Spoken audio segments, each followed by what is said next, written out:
حضرت علی رضی اللہ تعالیٰ عنہ فرماتے ہیں کہ ما نزل بلاء الا بذنب، جب بھی کوئی بلا اترتی ہے تو کسی گناہ کی وجہ سے اترتی ہے، اور کوئی بلا ٹلتی ہے تو توبہ سے ٹلتی ہے۔ حضرات صحابہ رضوان اللہ علیہم اجمعین میں علی کا ایک خاص مقام ہے، آپ کا ایک لقب ہے باب العلم، علم کا دروازہ، علم کا دروازہ۔ یہ وہ خوش نصیب صحابی ہیں جو بچپن ہی سے اللہ کے نبی کی صحبت میں رہے،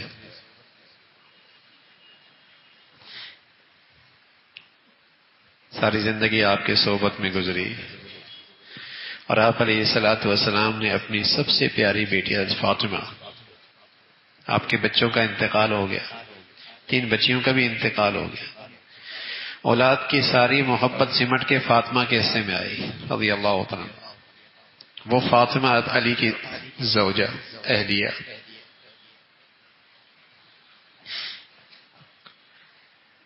تو حضرت علی فرمانے لگے رضی اللہ تعالیٰ عنہ ما نتنا بلاء الا بذنب، کہنے والا کون ہے اس سے بات کی اہمیت بڑھ جاتی ہے، کہنے والا کون ہے اس سے بات کی عظمت بڑھ جاتی ہے، کہنے والا کون ہے اس سے بات کا اعتماد بڑھ جاتا ہے۔ تو یہاں باب العلم، اللہ کے نبی صلی اللہ علیہ وسلم کے داماد، جنہوں نے ساری زندگی حضور کی صحبت میں، حضور کے گھر میں پرورش پائی، پیغام دے رہے ہیں، نصیحت فرما رہے ہیں، خبردار کر رہے ہیں کہ جب بھی کوئی بلا آتی ہے اس کے پیچھے کوئی گناہ ہوتا ہے، اور بلاؤں کو ٹالنا چاہتے ہو توبہ کر لو۔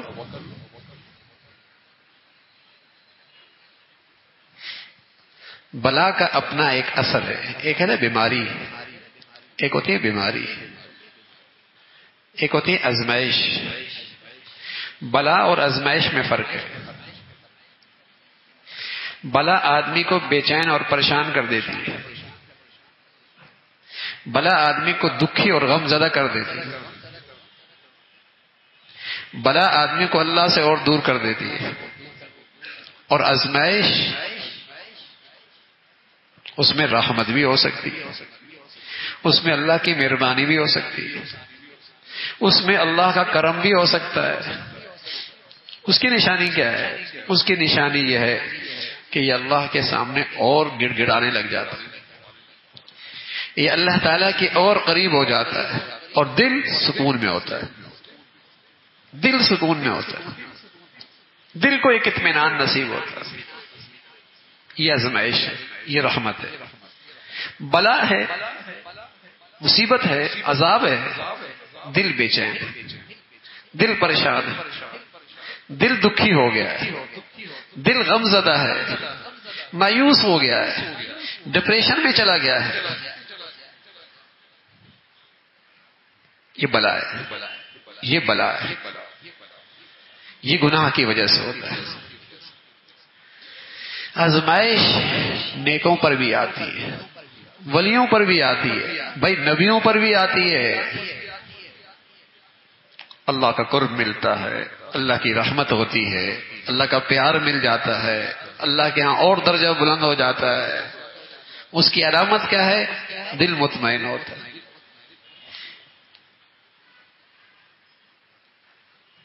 دل مطمئن ہوتا ہے، دل سکون میں ہوتا ہے۔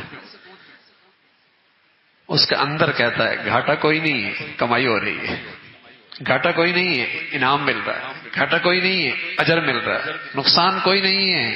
یہ بھی اللہ کے پیار کا ایک انداز ہے۔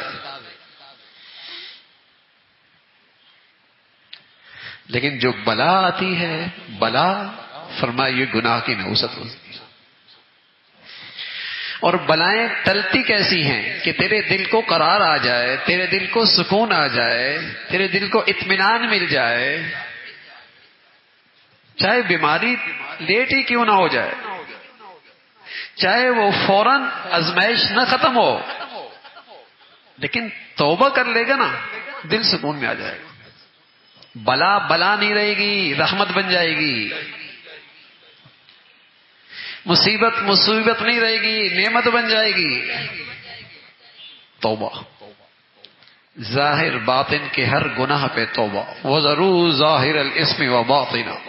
ظاہری گناہ بھی چھوڑ دے، باطنی گناہ بھی چھوڑ دے، بلا ٹل جائے گی. لوگ مایوسیوں کے لیے دوائیاں کھاتے ہیں، ڈپریشن ہو جائے تو نفسیاتی ڈاکٹروں کے پاس جاتے ہیں، حالانکہ اس کا علاج تو آسان ہے. سچی توبہ کر لے، اللہ کی طرف رجوع کر لے، اندر تازگی آ جائے گی، مایوسی کے بجائے شکر پیدا ہو جائے گا، اندر طاقت آ جائے گی. مایوس کیوں ہوتا آدمی؟ اندر سے کمزور ہو جاتا. سچی توبہ آدمی کو اندر سے طاقتور کر دیتی ہے، باہمت بنا دیتی ہے. یہ طاقت کی دوائی ہے. تو علی فرمان لگے رضی اللہ تعالیٰ عنہ، بلا جب بھی آتی ہے کسی گناہ کی وجہ سے، اور ٹلتی کیسی ہے؟ الا بتوبہ. اور کوئی چیز نہیں ٹال سکتی، توبہ سے ٹل جاتی. پھر حضرت علی رضی اللہ تعالیٰ نے قرآن کی آیت اپنی بات میں مضبوط کرنے کے لیے پیش کی اور فرمایا قرآن میں وَمَا أَصَابَكُم مِّن مُّصِيبَةٍ فَبِمَا كَسَبَتْ أَيْدِيكُمْ. جو بھی تم پہ مصیبت آئی ہے تمہارے ہاتھوں کا کیا ہے. جو بویا ہے کاٹ رہے ہو، جو بویا ہے اس کی کرواہٹ آج محسوس کر رہے ہو. اور فرمایا وَذَلِكَ بِأَنَّ اللَّهَ لَمْ يُغَيِّرْ نِعْمَةً أَنْعَمَهَا عَلَىٰ قَوْمٍ حَتَّىٰ يُغَيِّرُوا مَا بِأَنفُسِهِمْ. اللہ تعالیٰ کوئی نعمت دے، چاہے وہ روحانی نعمت ہو، چاہے وہ دنیاوی اور مادی نعمت ہو. چاہے وہ روحانی نعمت ہو. کیا روحانی نعمت ہوتی ہے؟ ایمان. روحانی نعمت کیا ہوتی ہے؟ عبادت کی توفیق. روحانی نعمت کیا ہوتی ہے؟ تلاوت کی توفیق، نماز کی توفیق، مسجد کی توفیق، نیک صحبت کی توفیق. یہ روحانی نعمتیں اللہ کی، یہ روحانی نعمتیں. مادی نعمتیں سکون، اطمینان، محبت، عزت، عافیت کا رزق، برکت کی روزی، یہ مادی نعمتیں. تو اللہ تعالیٰ فرما رہے کہ اللہ تعالیٰ دی ہوئی نعمتیں نہیں تبدیل کرتا جب تک کہ بندہ خود اپنی نعمتوں کو نہ تبدیل کر دے. کیا مطلب؟ جب یہ خود اپنی حالت تبدیل کر دے گا اللہ اس کی نعمتیں بھی بدل دے گا.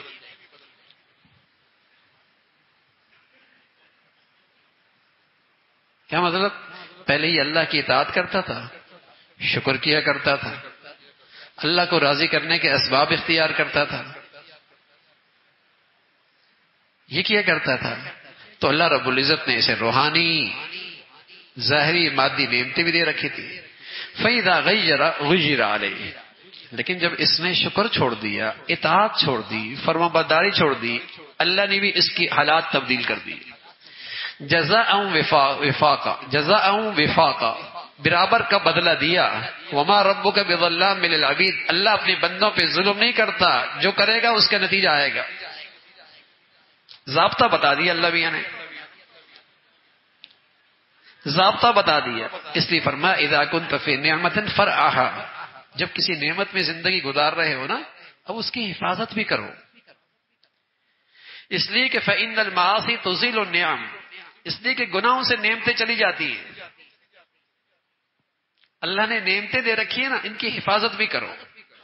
روحانی نعمتیں دے رکھی، ایمان دے رکھا ہے، نیکی کا شوق دے رکھا ہے، اللہ کے گھر آتے ہو، عبادت کی توفیق مل رکھی ہے، تلاوت مل جاتی ہے، نیکوں کی صحبت میں بیٹھنے کی سعادت مل جاتی ہے. یہ اللہ کی نعمتیں، ظاہری نعمتیں. اللہ نے سکون، چین، عزت، راحت، برکت کی روزی دے رکھی ہے، نعمتیں. فرمایا ان کی حفاظت کرو، اس لیے کہ گناہوں سے یہ نعمتیں چلی جاتی. دیکھتے نہیں اللہ کے گھر میں آتا تھا، گناہ کی نحوست سر پہ چڑھی، اللہ کے گھر سے دور ہو گیا. کتنے ایسے ہیں جو پورے پورے سال اللہ کے گھر نہیں آتے، عید بھی پڑھتے ہیں تو بس اوقات عام طور پہ عید بھی عید کی میدان میں ہوتی ہے، پورا پورا سال گزر جاتا ہے اللہ کے گھر میں نہیں آتے، قرآن کھولنے کی توفیق نہیں ہوتی،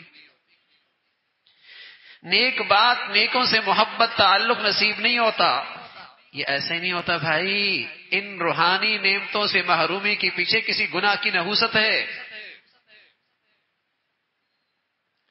دیکھتے نہیں سب کچھ نعمتوں کی شکلیں موجود ہیں اور سکون نہیں ہے، راحت نہیں ہے، اطمینان نہیں ہے، روزی میں مزہ نہیں ہے، رزق میں مزہ نہیں ہے، کسی گناہ کی نحوست ہے. تو اللہ تعالیٰ اپنے ارشاد میں بتا رہا ہے ان اللہ لا یغیر ما بقوم حتی یغیروا ما بانفسہم. اللہ تعالیٰ تمہاری حالت نہیں بدلتے جب تک کہ تم خود اپنی حالت نہ بدلو. نیک تھے، شکر گزار تھے، اللہ کی نعمتوں کے قدردان تھے، اس کے فرما بردار تھے، اللہ نے تمہاری حالت بھی اچھی کر رکھی تھی. لیکن جب تم نے اپنی حالت بدل دی، ناشکری آ گئی، احسان فراموشی آ گئی، نافرمانی آ گئی، تو پھر امید نہ رکھو کہ حالات ویسے ہی رہیں گے جیسے پہلے تھے. حدیث قدسی ہے، اللہ خود کہتے ہیں، حدیث قدسی ہے، اللہ تعالیٰ خود فرماتے ہیں کہ وَعِزَّتِي وَجَلَالِي، میری عزت اور میرے جلال کی قسم، میری عزت اور میری جلال کی قسم، جب کوئی میرا بندہ ایسی حالت میں ہوتا ہے جو حالت مجھے پسند ہے، ایسی زندگی لے کے آتا ہے جو زندگی مجھے پسند ہے، میں بھی اس کے لیے ایسے حالات لے کے آتا ہوں جو حالات اسے پسند ہوتے ہیں. اللہ کہہ رہا میری عزت اور میرے جلال کی قسم. اللہ میاں کو قسم کھانے کی کیا ضرورت ہے، لیکن اللہ مہربان بھی تو ہے، ماؤں سے بڑھ کر خیر خواہ بھی تو ہے. یقین آ جائے، یقین آ جائے، یقین آ جائے، بات کا اثر لے لے. فرمایا میری عزت اور میری جلال کی قسم، جب بندہ ایسی زندگی لے کے آتا ہے جو زندگی مجھے پسند ہے تو میں اس کے لیے ایسے حالات لے کے آتا ہوں جو حالات اسے پسند ہوتے ہیں. اور فرمایا جب وہ ایسی زندگی لے کے آتا ہے جو مجھے پسند نہیں تو پھر میں بھی اس کی زندگی میں وہ حالات لے آتا ہوں جو اسے پسند نہیں آتے. کون رسوائی چاہتا ہے، کون ذلت چاہتا ہے، کون بے سکونی چاہتا ہے، کون پریشانیاں چاہتا ہے، کون نفرت کی آگ چاہتا ہے، کون ٹوٹ پھوٹ کی کانٹے چاہتا ہے گھروں میں؟ ہاں ہوں گے، ضرور ہوں گے، اور ضرور ہوں گے بھائی. جب اللہ کی پسند کی زندگی میری زندگی سے نکلے گی تو وہ حالات آئیں گے جو مجھے پسند نہیں. فرمایا میری عزت اور میری جلال کی قسم. تو علی رضی اللہ تعالیٰ فرمایا کرتے تھے جو بھی بلا آئے کسی گناہ کی وجہ سے، اور بلائیں ٹلتی ہیں، بلاؤں سے حفاظت ہوتی ہے، سچی توبہ ہو، توبہ سچی ہو، وہ بے سکونی سکون سے بدل جائے گی، وہ بے چینی اطمینان سے بدل جائے گی، وہ پریشانی اطمینان سے بدل جائے گی. اور عبادت کی توفیق سے جو محرومی ہے نا، اللہ رب العزت تہجد کی بھی توفیق دے دیں گے، تلاوت کی بھی توفیق دے دیں گے. کوئی گناہ ہے کہ قرآن نہیں کھلتا اس سے، کوئی گناہ ہے عبادت کے لیے نہیں کھڑا ہو سکتا، وہ اس کے پاؤں کی بیڑیاں ہیں، توبہ کر کے آئے گا توفیق مل جائے گی، راستہ آسان ہو جائے گا. تو اللہ رب العزت ہمیشہ نیکی کی زندگی نصیب فرمائے، نعمتوں کی زندگی عطا فرمائے، اور ان نعمتوں کی اللہ تعالی حفاظت کی توفیق بھی عطا فرمائے.